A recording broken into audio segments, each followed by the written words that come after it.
افغیر دین اللہ یبغون، یعنی اب کوئی اور دین ڈھونڈتے ہیں دین اللہ کے سوا. افغیر دین اللہ یبغون، یعنی مطلب اللہ کے دین کے علاوہ کوئی اور دین یہ تلاش کرتے ہیں. کیا مطلب ہے اس کا؟ شاہ نزول میں لکھتے ہیں کہ حضرت ابن عباس نے فرمایا کہ اہلی کتاب کے دو فرقے باہم جھگڑا لے کر آپ علیہ السلام کی خدمت میں آئے، اور ہر فریق کا یہ دعویٰ تھا کہ وہ دین ابراہیمی کے زیادہ قریب ہے. آپ علیہ السلام نے فرمایا کہ تم دونوں فریق دین ابراہیمی سے دور ہو. اس پر ان کو غصہ آیا اور کہنے لگے کہ ہم آپ کے فیصلے اور آپ کے دین کو قبول نہیں کرتے. تو اس پر اللہ نے یہ آیات وہ نازل فرمائی کہ افغیر دین اللہ یبغون، کہ اللہ کے دین کے علاوہ یہ کوئی اور دین تلاش کرتے ہیں.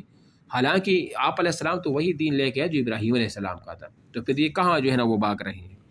اس کے بعد آیت ہے کیف یہد اللہ قوما کفروا بعد ایمان، اللہ تعالیٰ کیسے ایک قوم کو ہدایت کرے گا کہ جب وہ کفر کری ایمان کے بعد، یعنی ایمان لے اور پھر کفر کرے، تو ایسی قوم کو اللہ کیسے ہدایت کرے گا؟ تو اس کا مطلب کیا تھا؟ شاہ نزول کس موقع پر یہ نازل ہوا؟ تو شاہ نزول میں بتا رہے کہ ایک انصاری مسلمان ہونے کے بعد کچھ مدت بعد مرتد ہو گیا، لیکن پھر اسے پشیمانی ہوئی اور اس نے اپنے خاندان والوں کے ذریعے معلوم کروایا کہ حضور علیہ السلام سے معلوم کرے کہ اب میرے لیے توبہ کی گنجائش ہے یا نہیں.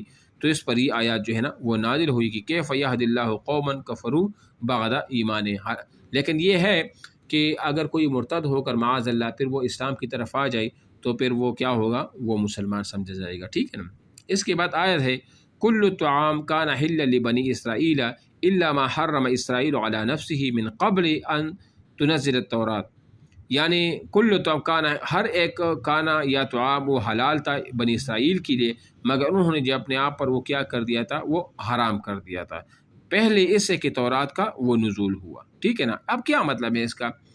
تو روح المعانی میں بروایت واحدی اور قلبی سے منقول ہے کہ جب آپ علیہ السلام نے اپنا ملت ابراہیمی پر ہونا بے اعتبار تمام اصول شرعیہ اور اکثر فروق کی بیان فرمایا کہ مطلب میں ابراہیم علیہ السلام کی دین پر یا ان کی طریقہ کار پر اصل چلنے والے تو میں ہوں، تو یہود نے اعتراضاً کہا کہ آپ اونٹ کا گوشت اور دودھ کھاتے ہیں جبکہ ابراہیم علیہ السلام پر حرام تھا. آپ نے جواب دیا کہ نہیں، ان پر ہی حلال تھا. یہود نے کہا جتنی چیزیں ہم حرام سمجھتے ہیں یہ سب حضرت نوح علیہ السلام اور حضرت ابراہیم علیہ السلام کے وقت سے حرام چلی آئی ہیں، یہاں تک کہ ہم تک وہ تحریم پہنچی. تو اللہ تعالیٰ نے یہ آیات نازل فرمائی یہود کی تکذیب کے لیے، جس میں فرمایا کہ تورات کی نزول سے قبل حضرت یعقوب علیہ السلام نے ایک خاص وجہ سے اونٹ کے گوشت کو اپنے لیے حرام قرار دیا تھا، اور پھر وہ ان کی اولاد میں حرام چلا آیا، اور باقی تمام چیزیں خود بنی اسرائیل پر بھی وہ حلال تھی. اور اونٹ کے گوشت کو حرام کرنے کا واقعہ یہ پیش آیا کہ حضرت یعقوب علیہ السلام کو عرق النساء کا مرض تھا، تو آپ نے نظر مانی تھی کہ اللہ تعالیٰ اس مرض سے مجھے شفا دے تو سب سے زیادہ جو کھانا مجھ کو محبوب ہے اس کو چھوڑوں گا. تو ان کو شفا ہو گئی اور سب سے زیادہ محبوب آپ کو اونٹ کا گوشت تھا، آپ نے اس کو ترک کر دیا.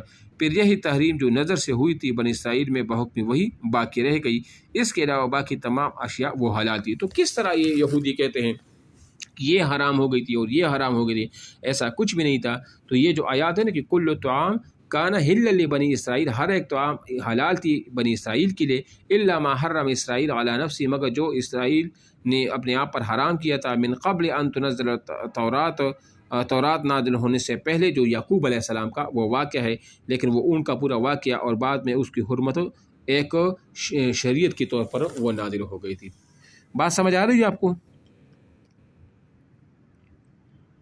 اچھا، اس کے بعد آیت ہے ان اول بیت وضع للناس، کہ بے شک سب سے پہلا گھر جو مقرر ہوا لوگوں کے واسطے یہی ہے جو مکہ میں ہے. جو مکہ میں کیا مطلب؟ یعنی کہ مسلمان اور یہود کا باہم اختلاف ہوا. یہودیوں کا کہنا تھا کہ بیت المقدس چونکہ انبیاء کی ہجرت گاہ ہے، یعنی سب انبیاء نے یہی ہجرت کی ہے جو ارض مقدس ملک شام میں واقع ہے، لہذا وہ خانہ کعبہ سے افضل اور محترم ہے. جبکہ مسلمان خانہ کعبہ کو افضل اور محترم قرار دے رہے تھے. انہی کی تائید میں اللہ نے یہ آیات جو ہے نا وہ نازل فرمائی کہ ان اول بیت وضع للناس، جو سب سے پہلی گھر اللہ کا جو لوگوں کے لیے وہ بنایا مقرر کیا گیا تھا وہ کعبۃ اللہ ہے، جو کہ آدم علیہ السلام اور جبرائیل علیہ السلام نے مل کر وہ بنایا تھا. اس کے بعد طوفان نوح میں سارا کچھ وہ ہو گیا تھا، پھر ابراہیم علیہ السلام، اسماعیل علیہ السلام نے، پھر بعد میں بھی لوگوں نے اس کو اثر نو و تعمیر وہ کیا تھا. اچھا جی، اس کے بعد آیت ہے وَلِلَّهِ عَلَى النَّاسِ حِجُّ الْبَيْتِ مَنِ اسْتَطَاعَ إِلَيْهِ سَبِيلًا ومن کفر فإن اللہ غنی عن العالمین، اور اللہ نے ان لوگوں پر جو اس کے ساتھ راہ پا سکتے ہو اس گھر کا حج فرض کر دیا، اور جو کوئی کفر کرے تو خدا تمام دنیا سے بے پرواہ ہے۔ یعنی وَلِلَّهِ عَلَى النَّاسِ حِجُّ الْبَيْتِ، یعنی اللہ تعالیٰ کے لیے فرض ہے لوگوں پر بیت اللہ کی حج کرنا جو اس کی استطاعت وہ رکھے۔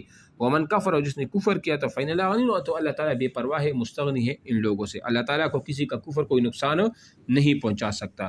تو شان نزول یہ ہے کہ ضحاک کا قول نقل کیا ہے کہ جب شروع آیت الیہ سبیلہ تک نازل ہوئی تو رسول اللہ صلی اللہ علیہ وسلم نے مختلف مذاہب والوں کو جمع کر کے ایک تقریر کی اور فرمایا کہ تم پر حج فرض کیا گیا ہے، اس لیے تم حج کرو۔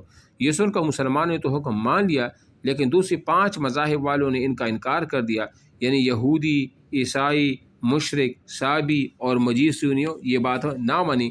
اس پر جو ہے نا وہی آیات وہ نازل وہ ہو گئی۔ آگے پڑھوں۔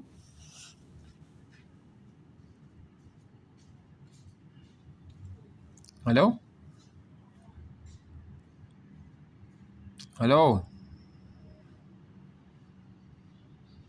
میں کہتا ہوں آگے پڑھوں۔